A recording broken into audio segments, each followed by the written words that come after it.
Yes, good morning, good afternoon, good evening, everyone. Depending on where you're watching us from. We're back again. Nigeria Watch is back here again. Like we said before, that we've got an exclusive interview with two prominent Edo son and daughter. We're going to talk about the situation we are currently facing in Nigeria. Like we have always said, we cannot say this alone. We cannot do this alone. So we have these two important Edo indigenes that is going to take us through what is going on in Edo State and in Nigeria at large. Please join us and let's do this together. You can throw in your questions as well. I'm going to bring them in right now because I can see them in the backstage. Hold on 1 minute, please. Hello, sir. Good evening. How are you doing today? Doing very, very well. It's a pleasure to be here. Thank you for having me. Thank you very much, sir. It's good to have you here too. I'm going to bring our sister in right now, Mrs. Imuetinyan Igbinehi. Hello. Hello, madam. How are you doing? Hi. Good evening. Good evening. Good evening, all. Nice to have you. Nice to have me. Yeah. Thank you very Good much. evening to you. Yeah. Good evening, sir.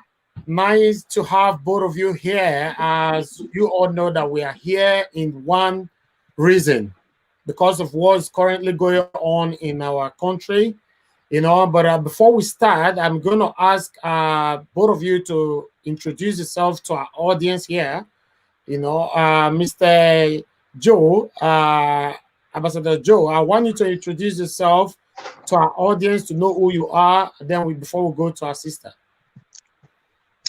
Thank you very much again for the opportunity. It's a pleasure to be here. My name is Joseph Ehigiamusoe. I'm a radio television broadcaster and the current Edo State Cultural Ambassador to the United Kingdom.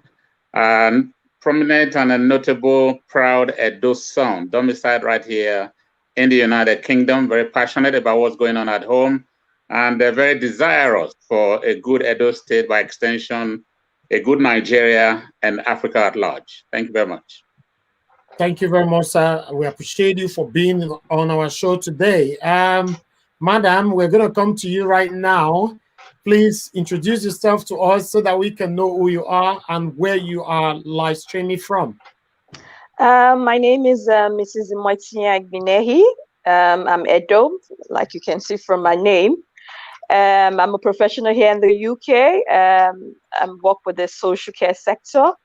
I'm a political activist and a unionist here in the UK. Okay. And I'm live streaming from Manchester.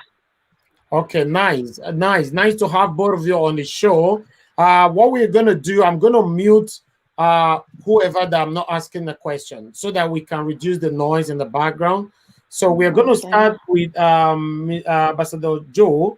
As we all know, Ambassador, you know that we are facing a lot of situation right now in Nigeria.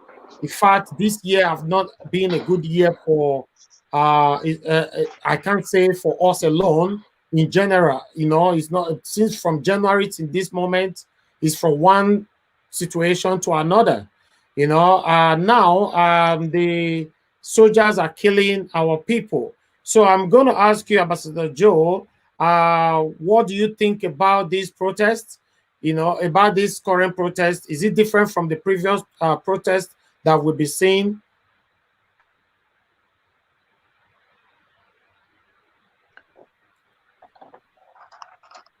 Hello. Okay, we lost you there. Yeah. Okay. Can you? I'm going to ask you again. NSAS protest, is it different from the past protest? Would you adjudge NSAS protest a success or a failure? Well, so far, it's in my opinion, the NSAS protest is a huge success. And that comes with very many reasons. We've had protests in the past that have been adjudged failed protests. But this is come with a bang. It's come very differently. It's come with a lot of vibes and positivities until very lately in the last couple of days. And I can also account for a few reasons why this has been different and is taking the line we're currently seeing. The reason I say that this EndSARS protest is a success is the fact that we've seen a huge level of participation, both at home and diaspora. We found a great resilience from the predominantly the Nigerian youths, and of course, some adults who have also keyed into the whole process. And we have had very focused purpose for this EndSARS protest. Okay, and if you look at what's going on in Nigeria at the moment regarding this EndSARS protest, it's as a result of many things that has been happening that people have been very, very patient about for so many years. Yeah. The issues of brutality, the issues of invasion of people's privacy, the issues of extortion, the issues of people not having the freedom to live the kind of life they want to live. Nigerians are very patient people, set of people, and very lovely, nice people as well. So that patience is what has brought us thus far. And it came to a head where they felt they cannot take it anymore. You see, the innocent youths who we believe and often referred to as the leaders of tomorrow do not have a chance to live and fulfill their potentials. Nigeria is such a country that have been bedeviled with bad leadership. Recently, we celebrated 60 years. When people say celebrated 60 years independence, I say celebrate what? I was in a quarter where I had to a certain degree, compromise and say, okay, the fact that we have air, we can still breathe. Perhaps there's a reason. And besides, because we're all very, very optimistic about a better tomorrow, I believe there is hope for Nigeria. So I said, yes, viewed from those angles, we might be, I can say that we could celebrate Nigeria at 60. But truth to tell, like I always say, any community, any society, any country that is not economically independent is not that's not economically dependent is independent, because they're still very much dependent on some other nations to survive, like we have in Nigeria. Nigeria would depend on aid, we depend on support from outside, we depend on loans from China, we depend on everything. When, however, God has blessed us with everything, virtually everything, except one, to live on, to live in the haven that we can claim to be ours as Nigerians, except leadership. We've had bad leadership from the very beginning, pre the 1960 independence that we talk about, up until tomorrow. We're still suffering from it. Nigerians are proud people, Nigerians are lovely people, Nigerians are intelligent people, Nigerians are entrepreneurial people, respected all across the world. But because of bad leadership, we've never had a chance to bring all of this to bear. Okay, so when these SARS things came, people had to, it's like they've bottled it for so long and everything just exploded because they felt enough has become enough and they can't take it anymore. So for those reasons, that's why I would say that EndSARS protest so far has been a success. It's still continuing, it's not ended, despite things have turned on its head quite recently. Also, we know we're all witnesses to how things have turned from positive, peaceful protest that it started with to become a very violent and negative one in the last day or two. At the moment, I will stop right here and then give a chance for my sister to come in. All right. Thank you, Mr. Joe. We appreciate you, Ambassador Joe. Do you prefer me to address you as Ambassador or Mr. Joe? I think it's just a nomenclature. I'm cool with either. All right, then. That's good. Thank you very much. I'm going to have our sister now. Hello, madam. You there? Hello. Yeah, I'm All there. right, good. Once again, it's nice to have you on the show. I'm going to ask you Thank the you. same question before we move on, so that you can elaborate on it, what Mr. Joe just said. You know, do you think that this NSAS protest is a success or a failure? I think it's a success.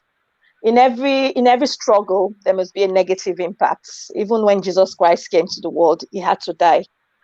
Nothing good comes easy. As much as I don't agree with the looting and all that, but I think the cause is right. Okay. The cause is right, being that people have been quiet for too long. And I was actually surprised that they call Nigeria the happiest people in the world. How are they the happiest people in the world? They are barely surviving. They are not living. People that don't have water, they don't have lights, they don't have everything basic. They don't have a roof over their head. They don't even have, they can work. Nigerians are hardworking people. They don't even have the minimum wage. I heard a bag of rice is now 40,000. When I left Nigeria, it was, I think, 5 or 7,000. And the minimum wage is about less than 30,000. I can imagine. And how much is house rent? And people are just quiet about it. And then you get a senator who is earning how much? You get people that are building billions of houses, and the next door neighbor can't even afford a square meal. Not even a meal. I'm saying a square meal. A square meal is over exaggerated. The fact is that, yes, we're resilient people, but if you don't speak, you don't get. And they have spoken. And the good thing is that they're speaking in unity. They're speaking in a lot of numbers. Numbers. As a unionist, we believe in numbers. You need that numbers to make your point known. And before, we find out that a lot of people are quiet. It is not my business. I don't want to get killed. I can't be the one or the one out. But it just took one voice. It just took one person. And I'm actually appreciate the celebrities in our country, because they never knew they had this voice. They never knew they could talk. How can you know all these people around the world with your social media, just in your house? You've been able to influence the world, and you've not been speaking. Mm-hmm. So I'm so proud of them. I'm so proud of them. When this whole thing started, I was like, oh, we've woken up. We've woken up to face this old generation. I call them old generation.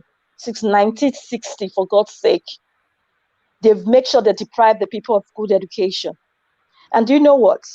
When they do, I think it's all systematic. It's a strategy what these people are doing. When you deprive people of good education, you deprive them of food. You've ended up making them your slaves. And when you make them your slaves, they are scared to talk. That's what they've done Nigerians since 1960. Because prior to 1960, there were good education. They gradually took it away, and then they started with taking the free school meals. After taking the free school meals, they make sure that the employment rates dropped. There were no more there were no more factories, there were no more employing, there were no more giving people. So the politicians came in and then deprived people of this. When you're hungry, it's like a dog. When the dog is hungry, you give them food. You can do anything you want them to do. You're not like a slave to them. So these people made Nigerian slaves, deprived them. And the few of them that they knew they could use, they gave them peanuts. It's like they can't teach you how to fish, but they give you the fish so that you'll be under their control. And then they use these people more and more to intimidate our people. Good, there was social media, good for the musicians, the actress that came out, that saw the world.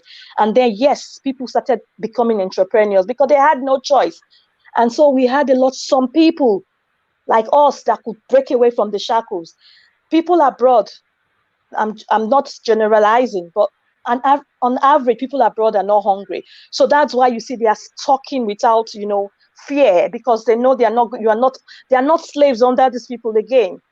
So Nigerians, I think this generation, as much as people are saying the older generation did not do anything, but let's remember they didn't have social media.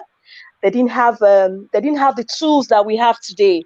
They need, most of us are now coming out. We lost Mr. Joe, but we're going to bring him back. Yeah, you could just go on. Okay, most of us today, we are able to talk, and that has generated this NSAS thing. NSAS is just it's just something that triggered it. Yeah. It's more than NSAS. If you know, even with the 5 point, they were trying to bring in some points and points, but the annoyance, the hashtag is bad governance. If there's good governance, I don't think there'll be any protest for brutality. If there's good governance, there'll be food, there'll be electricity. You see, let's talk about the hoodlums, which is the negative part of the whole process. They are hungry. Yeah. For me, I think that after I believe that after we get to realize that the NSAS thing, the word NSAS have given us unity for every one of us to actually voice our plight, our struggle since 1960. Then we capitalized and took the opportunity to spread by saying end bad leaders and all that and all that. Yes. So we are going to move on, but before we move on, I'm going to ask you, madam, like you see now in Edo State, we all are from Edo State. Yes. We talk in general, but let's talk about Edo State right now. Like in Edo State, since yesterday, Edo is very peaceful. Everywhere is silent, nobody, no single person in the streets. For me, I disagree. You know, because if you want to end the protests, you have to meet the demand of the people. Right? Yes. So ending the protest without not meeting the demand of the people, what do you think about that? To be fair, I don't think they've ended the process at the protests. I don't think they've ended the protest. I believe that we should obey the laws of the land. If there's a curfew, right, I think it's just like a break, like a circuit break. You know, when let me put, for example, when there's war, there's a time the commandant say retreats. Yeah. That doesn't mean that it has ended. It's just to re-strategize. All right.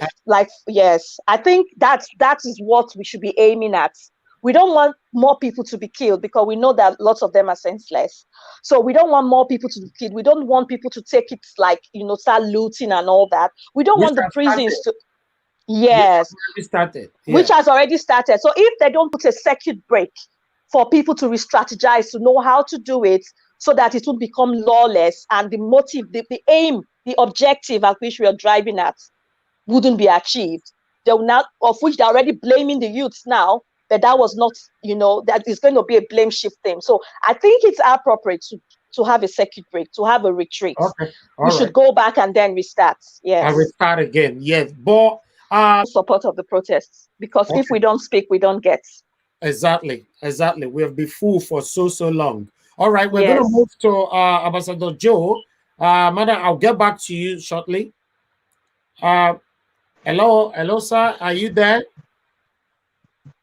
Very much here. Thank you. All right.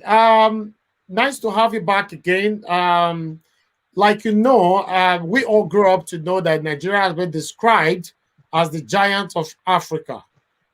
If it is true, is she a sleeping giant?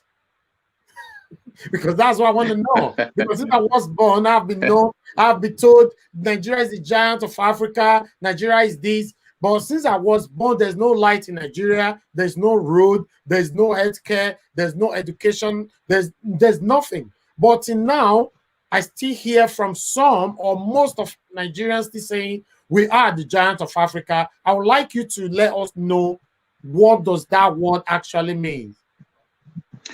Well, thank you very much. I'm a proud Nigerian, and I subscribe to that fact that Nigeria is a giant of Africa. Like we say, Edo State is the heartbeat of Nigeria.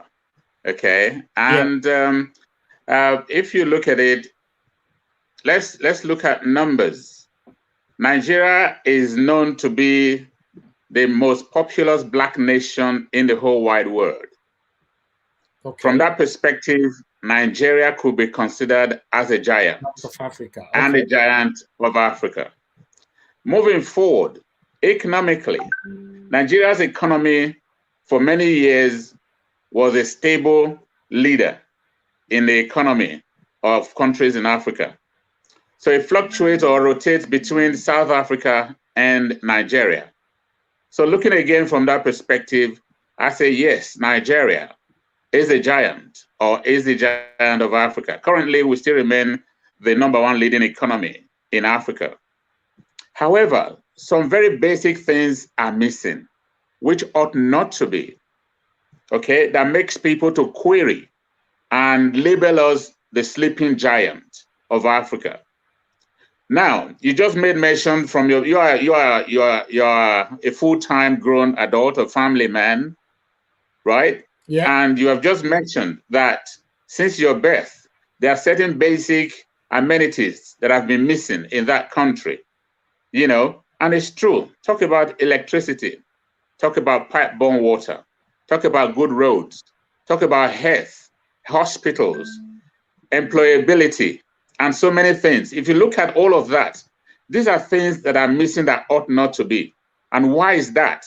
Because we have been plagued and saddled with bad leadership. Bad leadership. God so blessed us, like people say, we are so blessed to be so stressed. Unfortunately, we are so blessed and we are yet so stressed. Recently, Nigeria was adjudged the poverty capital of the world. There are things that are responsible for that.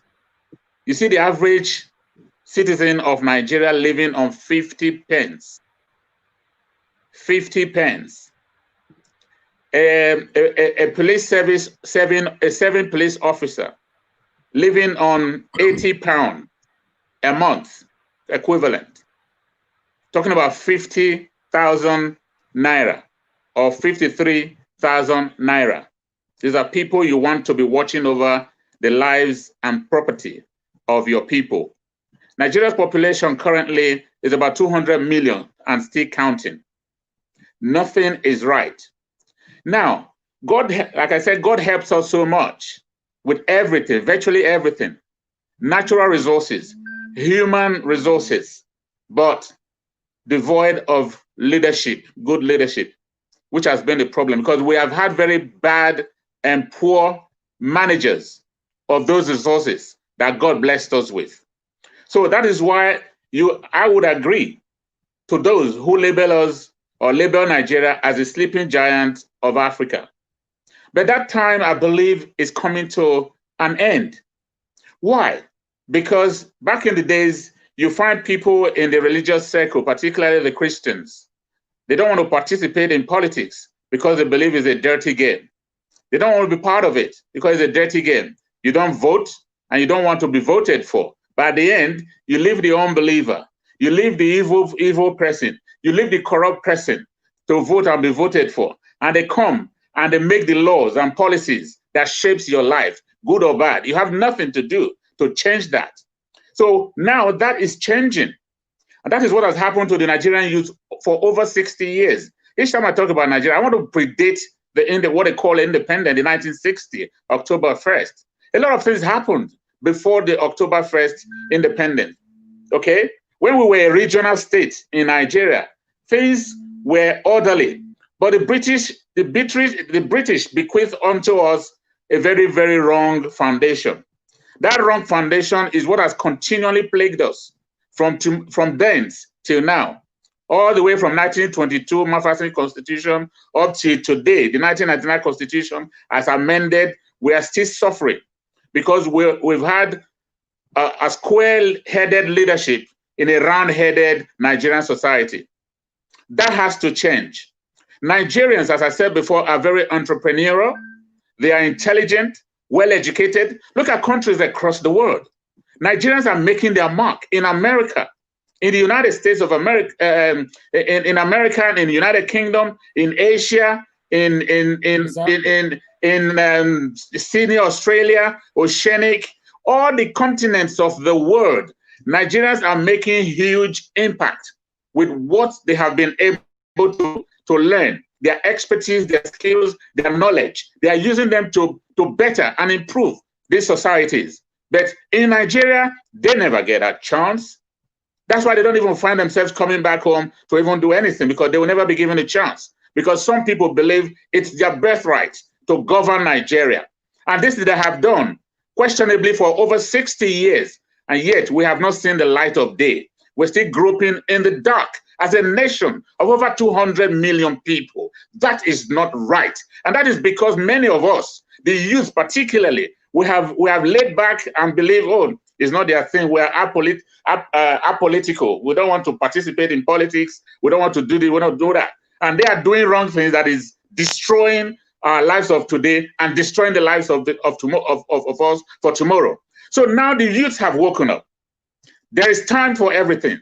Ecclesiastes 3:1 says there is time and season for everything under the heavens.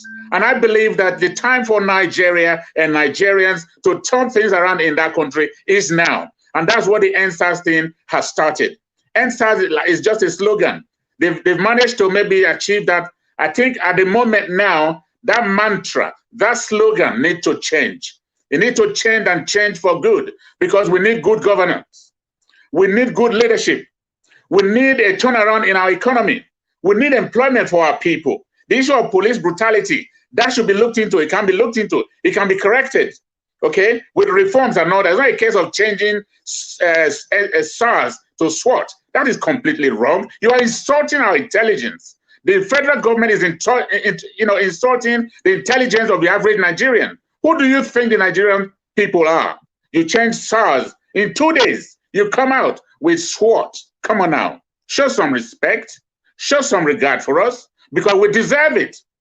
That's why if they fail to do that, like my sister said, the NSAS thing is just the beginning. It's not ended. It's not ended. In life, you always need to review where you are to move to the next level. And you need to re-strategize in anything that you're doing. So at the moment, they might roll out the tanks, they might roll out the army to say they want to do this and do that. It's just a break, because people need to have a rethink. That's what wise people do.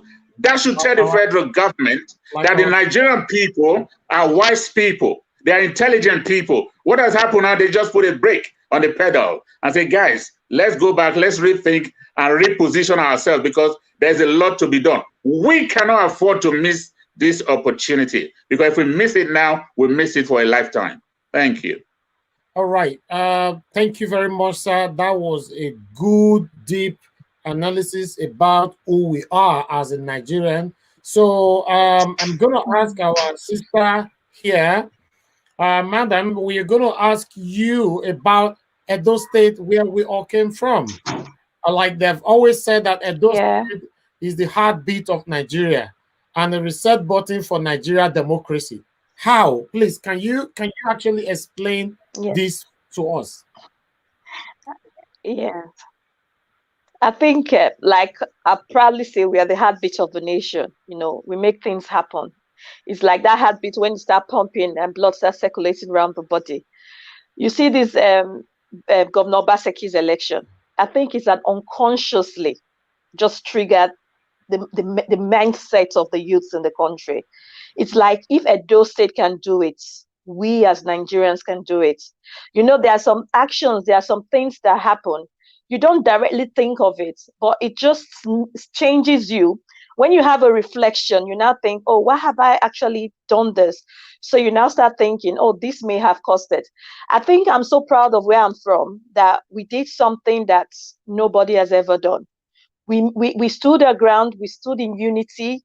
And there was a saying before that, we don't, Edos, we don't come together. But when we decided to come together, Nigerians decided to come together. So I'm proud of where I'm from. And I think that, that unity to fight godfatherism, that was the first thing. That unity to recognize good governance in the person of Governor Obaseki. I hope I'm not doing politics here, or just, I beg you. Yeah. Yes. That's ability to recognize good governance. To be fair, I am this kind of person that recognized good governance right from the start. I will give you an example. Like when Adams Oshiomhole came in, the first time he did his election, I wept when they actually gave him that court judgment. That's the truth, because his antecedents from being a labor person did not show that he's going to govern Edo State well. So for me, it was a bad step. And when he brought Governor Obaseki, it was like, oh, why this man is not good. But when he did what he did, I was like, this is the new Nigeria. This is what we want as Nigerians. This is because if in the present day Nigeria, the youths are so intelligent. So you need someone to lead them that is as intelligent as more than the people they are governing. You see this NSAS thing. You see how organized they are. They have within 2-3 days, they have helplines. They have ambulance sets on stage. They have food organized. This is what the full government in Nigeria have not been able to do. Yeah. So you could see how systematic, how intelligent they are. So that is the kind of people, those kind of intelligent people. And from Edo State, we've recognized that fact that it's not about shouting, it's not about standing in and jumping gutters. We have quickly recognized from Edo State that we need intelligent people. We need people that are open and clear. That's what we need in Nigeria now. So we set the pace and others followed. And that, that's what I think happened in Nigeria. So Governor Baseki set the pace. And the whole world and others followed. Yes. Yes, I agree with you. I really do agree with you because ever since Edo election didn't actually shake Nigeria or Africa, shake the world. Shake the world, yes. Now get to know that, oh wow, so our voice could be heard if we speak. Yes. When you don't speak, that means you are satisfied, you are happy with the way you are happy. So exactly. if you check it, Governor Godwin Obaseki won the election just few weeks before this NSAS protest started. So yes, the unity between hold on 1 minute, I think the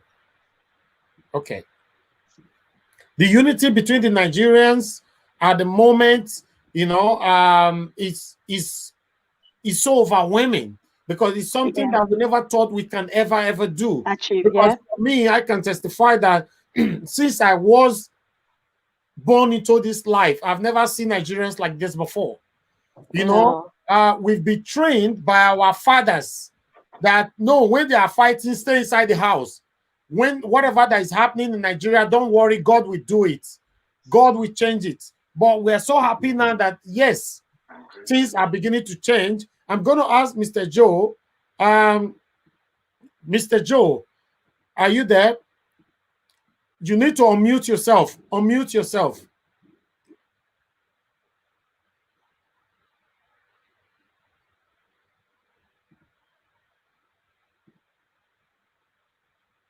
Okay, hold on.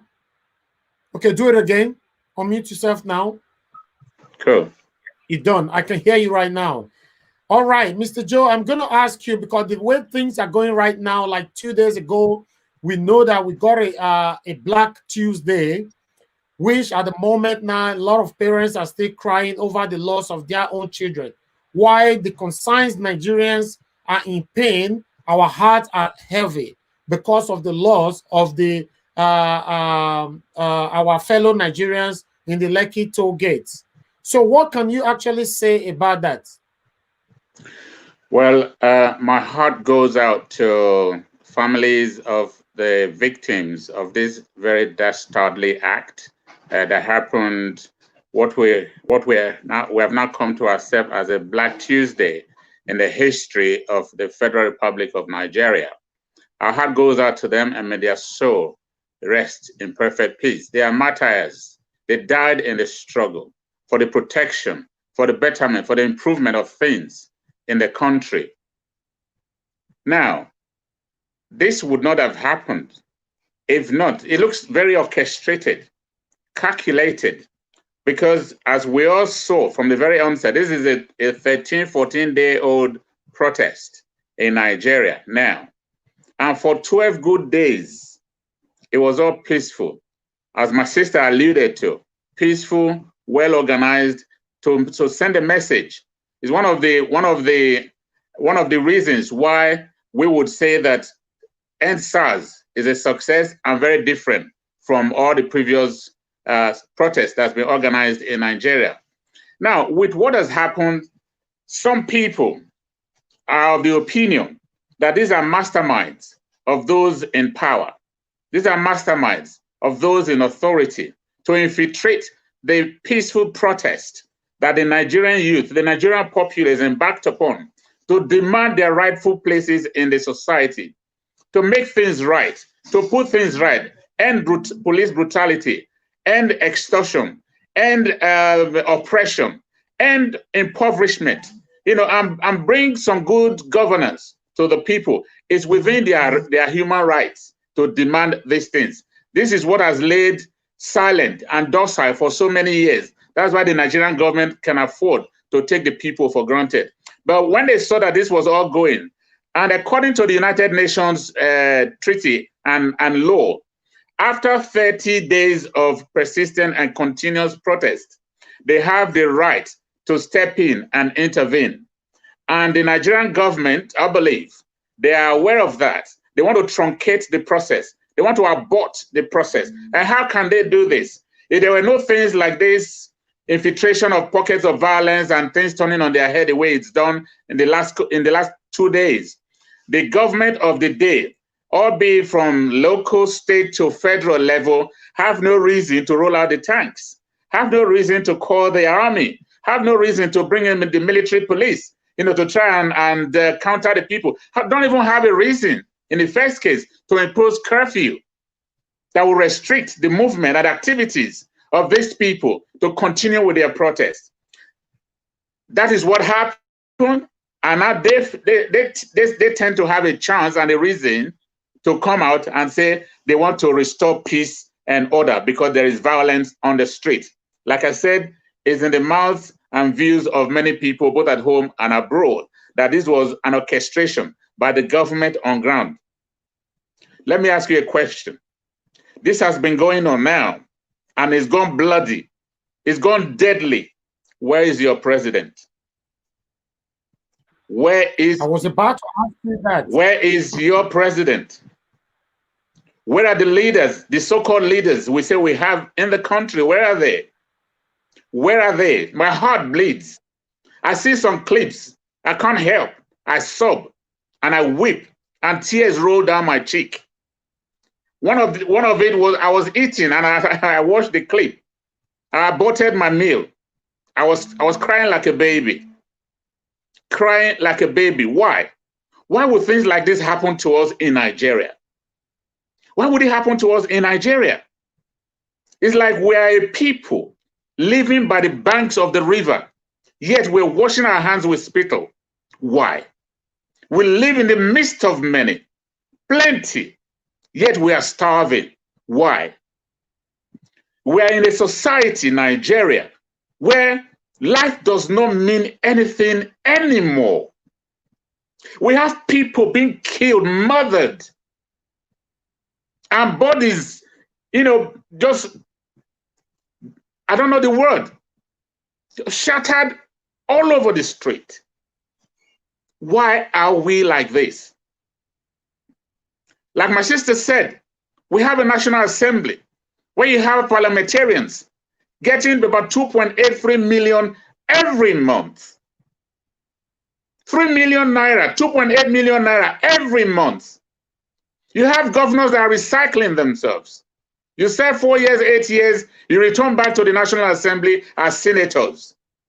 You are on an emolument, a post-service emolument of salaries, cars, buildings, and all whatnot. You are claiming that and also collecting from the Senate. Nigeria's National Assembly is the most expensively run assembly in a democratic dispensation across the world. What is wrong with us? What is wrong with us? Bad leadership. Bad leadership. Now, back to the question you have, because this is so passionate to me, that we are a set of people so blessed, and we are in a situation where we all lament every day. We are impoverished beyond recognition. Now, what has happened, as I said, is out there in public belief that this was orchestration, because there was no way they could stop this peaceful protest of the Nigerian youth, of the Nigerian people. And they know that the dates are counting. Once is 30 days. the international community will wade in. And the Nigerian government are aware of that and wary of it, and they want to stop that process. And that is what has happened. Unfortunately, people who believe, people who are real patriots, Nigerian patriots at home, they are the ones who are falling to the bullets of these marauders. I don't call them even army or whatever. They are murderers. They got the bloods of these people on their hands. If we cannot ask them, if we cannot get them to answer to what they have done, God will ask them. God will ask them, because their bloods are on their hands. May their soul rest in perfect peace. Amen. Amen. I'm going to ask our sister a question, so we'll come back to you shortly. Hello, madam. I'm sorry that I like to approach you or address you as madam. All right. Hope you don't mind. Okay. Call me Imuetinyan. Okay. Call me Imuetinyan. Okay. Good. I'm going to ask you, as you know that our leaders, the recycling of our leaders since the creation of Nigeria has been becoming so alarming. PDP and APC is the biggest problem we have in Nigeria. When PDP is down, all the leaders from APC, all of them will move there, right? When APC is down, like now, APC is down, right? Because President Buhari is APC. Now, all the APC leaders now are going to be moving to PDP. So what can you say about this? PDP.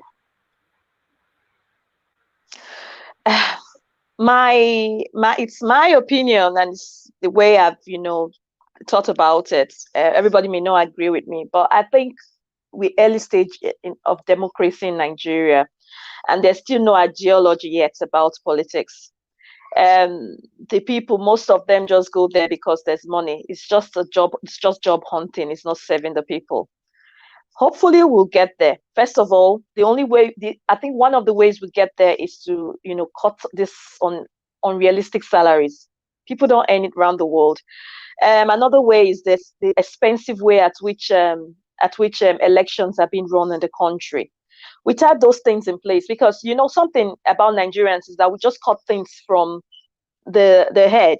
We need to start from the bottom. We need to put things right and allow it to grow. If these things are done gradually, people will not just go there as a job, but because they have a passion to serve, right? So going from PDP to APC is the same thing. Like, if I go there, I'll get position because they're in government. If I move to this other place, I'll get because they're in government. There's no ideology. What's APC and PDP? They're all the same party. The people that started PDP, they have moved to APC since they are the ones occupying this APC now. So, but then what do you think we Nigerians should do about these two parties? To be fair, I don't think we are there yet. If I'm going to be honest with you, I don't think we are there yet. I think the only way we can be there is for a good democratic process whereby the good candidates are picked from each party. Let's start from there. Because if a young party emerges, you'll find that because a lot of Nigerians are not literate, the people in the village, half of our people, they don't really know. They just go there and put their thumb on the party that they think is popular. We still have a two-party system. We'll get there, but it's not immediate. I think we need to. All right. I'm sorry that I caught it short there. Like you can see that there's this news circulating everywhere that Governor Godwin Obaseki betrayed Oshiomhole and all that. Because we all know that when you come under the flag of PDP or APC, you will be corrupt, right? Now, the first governor to actually, should I use the word betrayed, his godfather is Governor Godwin Obaseki, right? So I don't know if we should call. Okay, Mr. Joe want to say something about that. Mr. Joe, what do you want to say about that? Yeah, let me finish. Let me finish this. I want to disagree with. Okay, no, let me finish. The reason why I said that Oshomole was there for 8 years, right? And he brought Governor Godwin Obaseki in. I think I want to answer that, Okay. Ambassador Joe. Okay. When you talk, when people say betray, I think we should go back to our dictionary and understand what betray is. Okay. Two people had an agreement to serve, and the agreement was to serve. The only betray there is if you don't serve. I think when Obaseki was coming in, it was, I'm going to serve my people. And if somebody said, you are no longer able to serve your people, you should serve me, I think the person is the one betraying rather than the other way. Okay, madam. The reason why that word was used is that there are many governors that have ruled Nigeria, right? Their primary purpose of coming to that position is to serve the people, but they have never ever done that. No, right? that you say their primary function. It is you that is saying that. But to be fair, that's not their primary function. Their primary function is security votes. You could see from the debates, you could see the other candidates making emphasis on security votes. No, that is the fact. Constitutionally, it's supposed to be to serve the people, right? Yes. But since the creation of Nigeria, no governor has served the people, rather, because we know we have one or two, right? But most of them, majority of them, come in for their personal gain.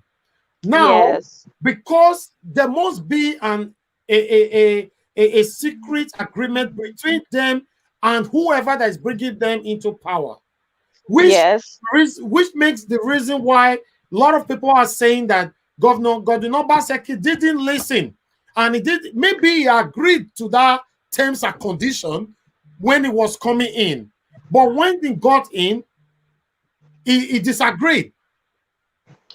So I want Mr. Joe to come in here. I'm sorry, Mr. Joe. That's fine. Are you there? So I wanted to answer that. What happened? There must be a hidden agreement between both of them, right? So what happened later on? I'll start by answering you this way. Some political leaders in our society back in time says when a child goes to school and participates in an exam and fails the exam, it should be allowed to repeat. Okay. Yeah. So, with the case of His Excellency Godwin Obaseki, it wasn't. Oh, hello. Are you there?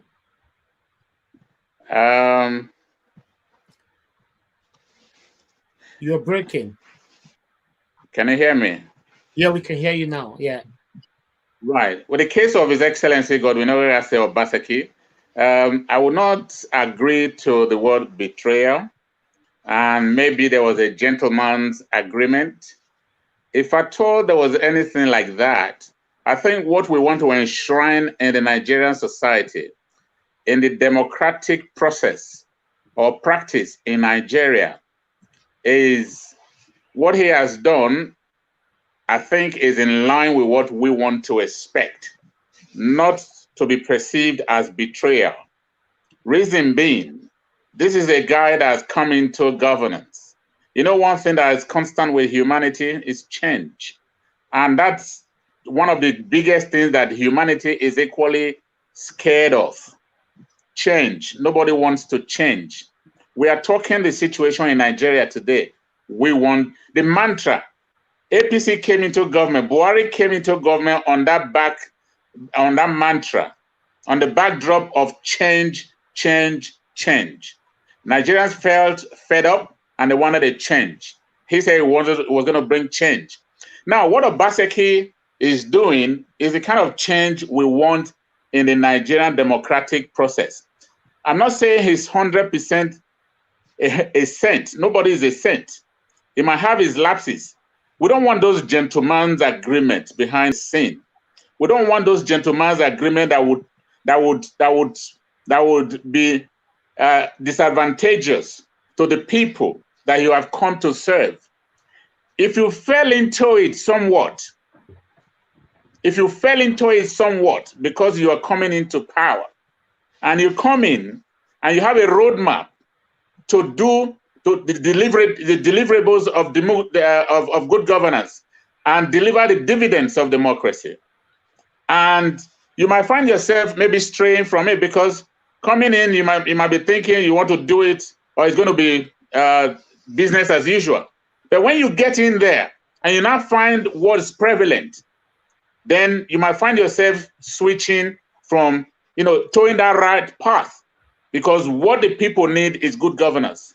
And deep down inside of you, if you are that same person who have the mind to come and give people that good governance, I'm so sorry that you might sway from that gentleman's agreement. I'm saying this, if at all, I'm not saying there was, I'm not agreeing to the fact that there was a gentleman's agreement or some sort of agreement between His Excellency and his predecessor. I'm saying if there was any, Obaseki didn't know that he served in the economic team does not mean he knew what governance was really about, because he was not the decision maker. He was not at the helm of affairs. Now he stepped into the place and I saw that it's not the sort of picture that was presented to him pre-coming into that office that he found. Are you saying he has no reason to have a rethink? We talked about review earlier on. You must sit back, take a back seat, a step back, and review where things are at to be able to move to the next level. So for him, I sincerely believe if I thought there was anything like that, and he now saw the need to say, no, it cannot be business as usual. Remember, they say he was a technocrat. He wasn't a politician. These people we are talking about are career politicians. They are seasoned politicians who says what they don't mean, who tells us what we want to hear, who does not come to do the will of the people. These are who they were. Obaseki came as a neutral man. He didn't know the game. He didn't know that that's politics, that's how they do it. He came in there with a mind, which is what has played out over time. He came on to serve the people. When he got there and he saw the template that was given to him was contrary to what he was to do, he had to stand his own ground. He has to be the man that he is. He has to say, no, I want to serve the people. He was with us here in the United Kingdom, June last year, right? At those summit here in the UK. And he came. He spoke about so many things. He spoke about so many things. The money that he will use to train about 200 children at primary school level, Subeb, Edo Best, and all that. Somebody wants that money given to him solely. Yeah. That is the typical politician, which Obaseki is not. It's not. Before he came in there, he probably think that's how it is. But he came in, his conscience, he said it. He said if he did that, his conscience would kill him. I'm quoting him verbatim.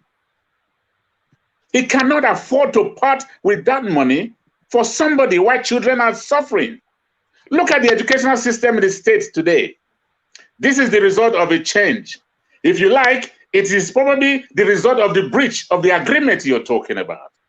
The agreement, whatever agreement that may have been made, was not good. It wasn't a good one for the people. Obaseki came to say, I want to serve my people. He came on. Anybody who wants to put a clog in the wheel of that progress, he's ready to chop it off. Chop it off. If your eyes causes you to sin, as they say, pluck it out. If your right hand causes you to do the evil thing, cut it off. That's what Obaseki is doing. So Obaseki is re-strategizing and repositioning the state. In my life, like you said, from a young child coming up, I look at the Nigerian situation at a very young age. I thought about revolution is the only thing, the only way to change Nigeria. And this revolution got to be bloody revolution. Then the issue of Rawlings in Ghana was very fresh in the minds of the peoples of the world. I say, yes, this is what Nigeria needs. Because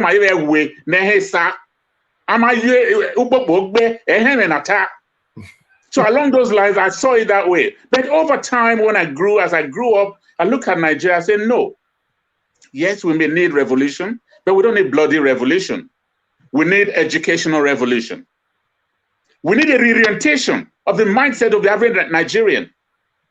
And I also ascribe to the fact that, I alluded to the fact that Nigerian people are very, very difficult to govern. that Nigeria is a complex state.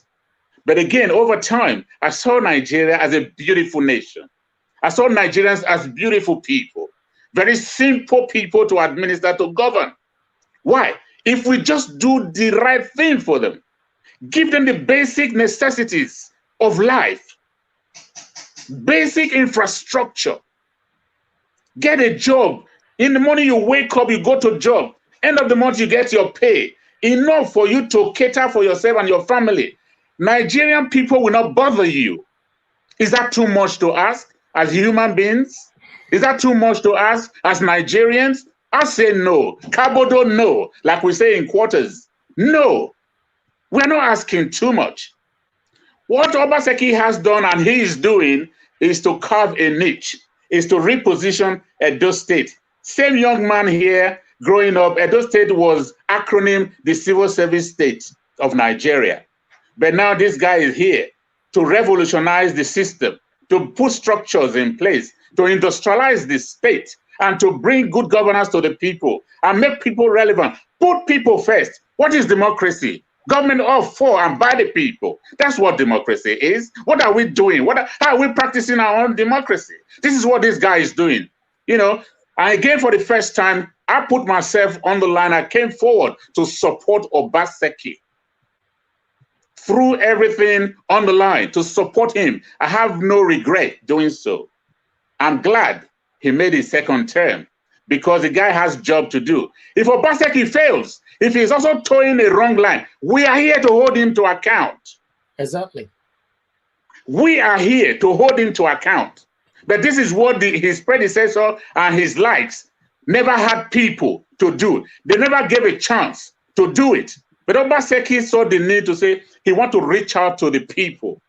If you look at the Zoom series we had for him, that was engagement. He needed to feel the pulse of his people at home and diaspora so that he knows exactly the direction to go. What do you want as a people? What do you want me to do? Even if he has something in his mind to do, that is engagement. That is governance. That is participation. That is being part of a system.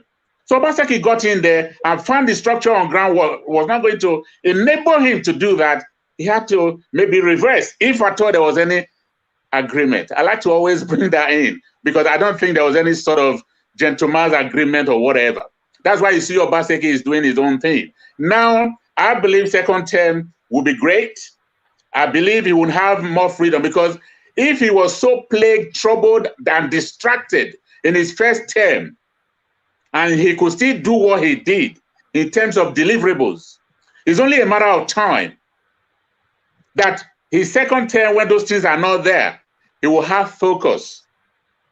He will have focus to deliver in the next 4 years. So I want to believe that Obaseki is on a mission, and he's not on a man-made mission. He's on a mission possible, and he's on a God's mission. And nobody ain't gonna stop him. That's why you found all the people that stood in his way, they were all bulldozed all over. Osho Quake, Osho this, Osho that, became Osho houseboy, no longer Osho Pekin. That's what it is, my brother. You get what I'm saying? You know, so that's just what I want to, you know, bring in right here. Thank you very much, sir. As you know, his middle name is called Edogegase. Exactly. So yes, Edo people have chosen. They said this is the person that wants. So I believe they've gotten who they wanted. So there's nobody that can change that. I believe that's the reason why all Nigerians have been motivated to start this NSAS of a thing right now. So like Governor Obaseki said yesterday that all the prisoners should return back to the prison before tomorrow, Friday. What can you say about that? Mr. Joe, I'm going to come back to you on this. Okay, sir. Well, it's rather unfortunate that what happened. There was a prison break orchestrated by evildoers, by negative people in the society, as I said earlier on, you know. But with His Excellency saying that, I want to say that government have to do their job, okay? And he has to be seen also to be doing his own job. I see that as a political statement, because it be like person you pull sugar for a mouth, say me throw away him. He not go spit him out. He go swallow him. So somebody who's been incarcerated. I saw some clips. There's some people who were victims of circumstance and plunged in jail, in prison. He was accused of murder. He said he wasn't a murderer. He was sobbing and crying. He's been there languishing. These are all miscarriages of justice. Another thing we can talk about, spend days to talk about in Nigeria. Okay? People who are in prison probably for one reason or the other might be as a result of miscarriage of justice. And now these people found their freedom one way or the other. They found their freedom one way or the other. You want them to come back. We don't have the resources. We don't have a database system. We don't have a tracking system. We don't have anything to track these people or to try to get them back. How are you going to get them? Or you want them to voluntarily return back to jail, which was the statement you just said, His Excellency made. That's not going to be, I don't know. If they do return, all good and bad, because we don't need infiltration into the society of people who are dangerous. Some who are dangerous, okay? Some who were claimed to be murderers, rapists and all of that back in the society. We don't want a mixture of that in the society. So kudos to His Excellency. If he called for that and they heed to it, all good. But for me, it might be a far cry. Okay. Yes, I have a clip I'm gonna play. It's just a quick clip concerning this one of these inmates who came out from the prison just a few days ago. But there was another clip we got, because the first clip is the one that the time he was arrested, 2019. And the second clip which he made immediately came out from the prison, how he's gonna keep people again. So I don't know if you've seen that before, but I just want to play this, and I haven't seen it. Okay, I want both of you to talk about this, because the importance of finding these inmates back is, okay, hold on, let me put it on for you and for everyone watching right now.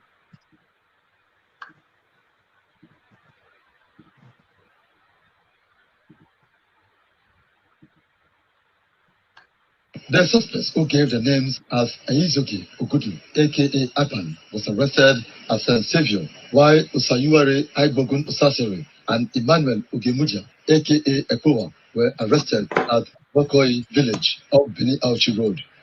The three suspects, who admitted that they belonged to Eye confraternity, were arrested on the 19th of January 2019 at about 2:30 a.m. by men of the anti-kidnapping unit through credible information. During investigation by men of the anti-kidnapping unit of the State Police Command, it was discovered that the suspects were responsible for the gruesome murder of one Usayi Ibude on the 9th of September 2018 at number 16 Etiosa Street off Upper Lawani, New Benin. Further investigation revealed that they also had a hand in the murder of one court-related killings. The suspects speak on the level of involvement. All these cartridges, one of my friends, they call Starly, they know who they investigate about. Now buy these cartridges. Now be area number 1 for my area. For second. So now buy these cartridges. While after the gun, now he call the person who said the gun best. Not being paid for the gun, I mean pay for the gun. That's why I hold the gun. Okay. Waiting as whether now this gun like to the work. No. What did make the gun pay for the gun? What make us buy the gun? Also the fight we area with Aye, the fight for Benin. So me not be like they lost the person you call shoot us, but that's how we buy out to seek. Okay, I'm gonna bring, before you contribute to this, let me bring the second video which he did immediately came out from the prison, or after he escaped from the prison.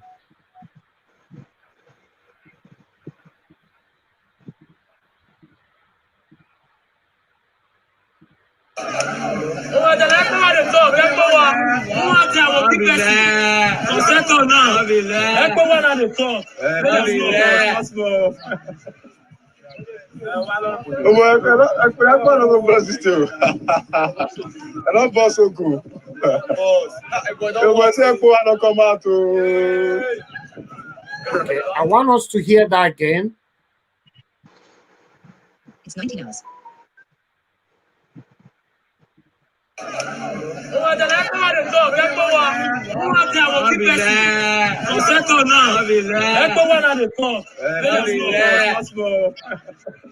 Okay, yes, as you can hear him saying, Ekbo while they talk, who won't die, we go keep person.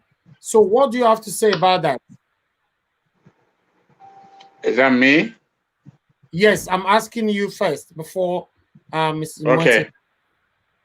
Thank you very much. As I mentioned earlier on, the statement of His Excellency calling people to return back to the prisons, those who got out of the prison, I had two views to that. The first is, yes, is an apt message from His Excellency to make that, and so that the dangerous people who such as this, murderers, rapists, as I said before, who found themselves in prison, should come back, because we don't want a mixture of this in the society that will cause further mayhem and innocent people to fall as a victim again.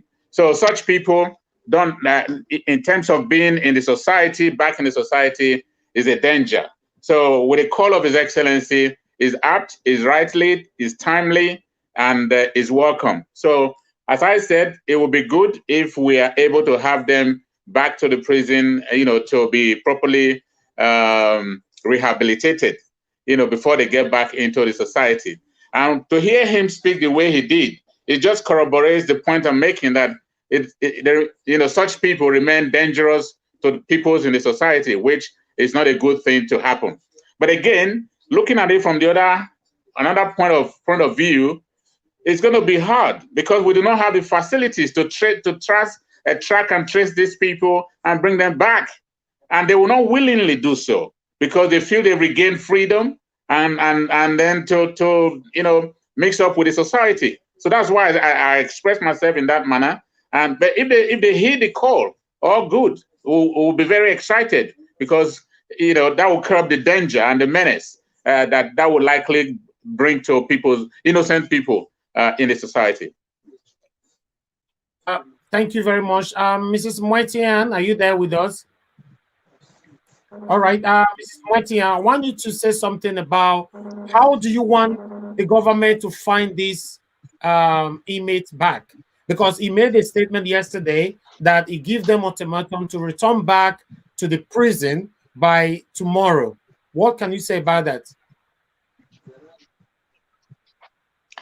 I think the governor is right as the head of security in the state to give an ultimatum. That's his role. And I know in him, he knows that most of them will not definitely obey that.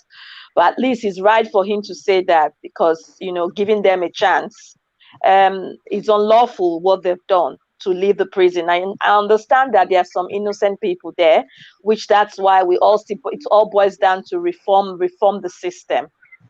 So if the system is being reformed, definitely the prison and the correctional, whatever, it's going to be reformed as well. However, with that threat, I've seen that video, and it was a bit scary that a lot of people like him are out there and people are not safe. This is December coming, and we know how it is, in Nigeria. He's given an ultimatum, and there's a security service in our state. There's the police, there's the prison officials as well. Their names. I don't know if you looked at the video. You saw the video that the governor went to view the prison at Oko. Yeah, he was more of an investigative. The questions he asked were quite really good. I listened to him. I watched that video that was presented by one of his SSA. He asked some very good questions. Where are the names? At least by that day he was asking, I would have felt that the names of those that are not there, a roll call would have been made, and the police were already out there looking for those criminals. That's what they should be doing now. The governor has given a directive. We can't put it. He can't put it out there because the security information. He can't come on TV and say this is what they're doing. But I'm very sure they're doing something. because there are people out there that, they are high risk Okay, to us. thank you. So Thank they you should very be much, found. Mrs. Imuetinyan.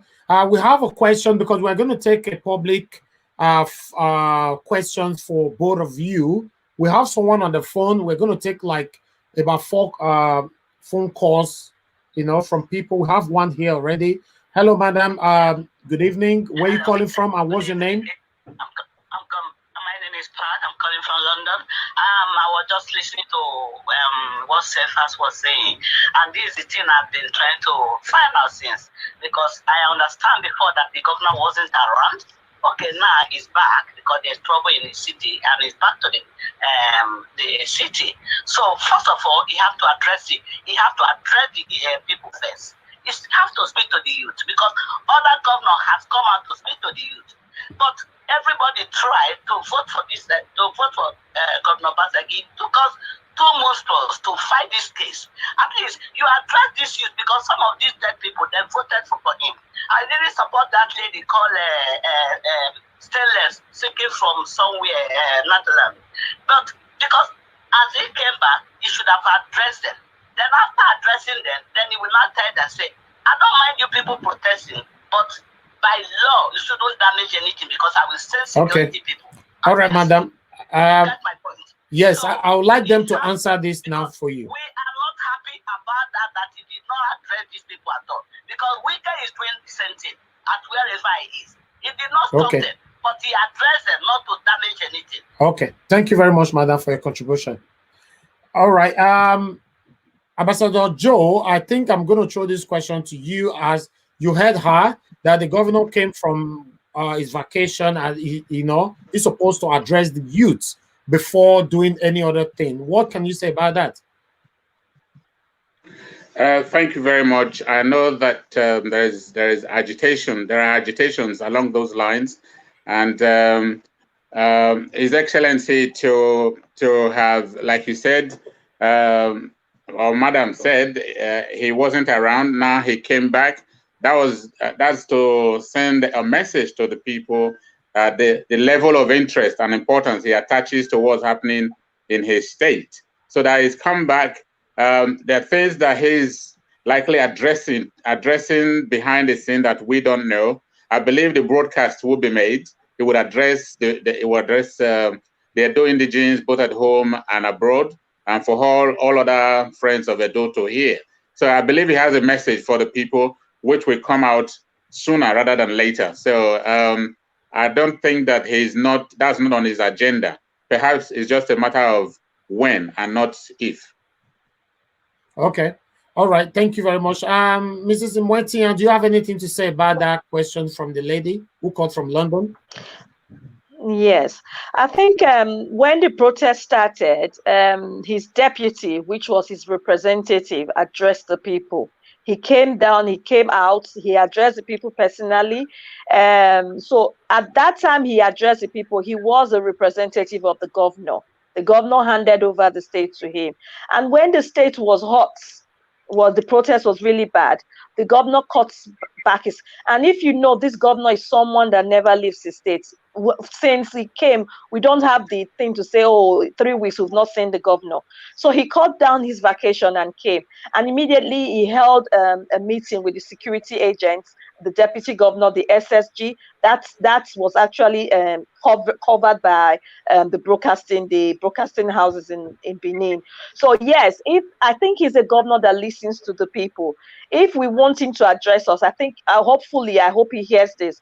The people want you to address them, Governor Baseki, and I think it's the right thing to do as well, because they voted. It's not about voting him because he's doing his bit right now, but it's just courtesy. I think that's just courtesy. So he would hear, and thank you very much. I agreed with you.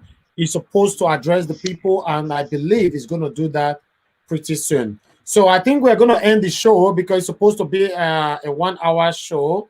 I appreciate both of you coming here today, but I'm just going to give both of you 2 minutes to address those both home and away, especially with that lives in diaspora. What do we expect? Because we know that most of Edo indigenes, some of them are already bought a ticket by going home this December. What advice do you have for them because of what is currently going on right now? I'm going to start with you, Mrs. Imuetinyan. And that's a very difficult question because we all appreciate life. So being that, how would I put it? We're not in the environment right now. We're not used to, like, for example, I'll just speak pidgin English. You know that when you're in the area, you know the core of the area, and they want to do something, you know where to enter. So people like me, I don't know where to enter now, if there's anything. So, but actually, if you want to go home, it's our country, it's Nigeria. We don't have anywhere to go. So I wouldn't say tell anybody that you can't go home. Just go home, keep to, be lawful and be safe. That's just, that's just the advice. Okay. Thank you very much, Mrs. Imuetinyan. I appreciate your time with us today at the show. I'm going to ask Ambassador Joe Ehigiamusoe.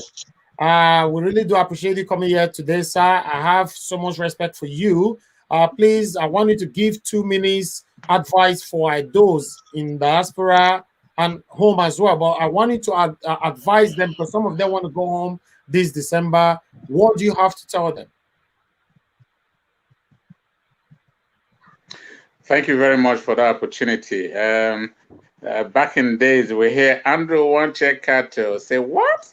Stay and build your country. Nigeria go survive. That was Velo Marioga of the 90s. Now, we can't run away from our home.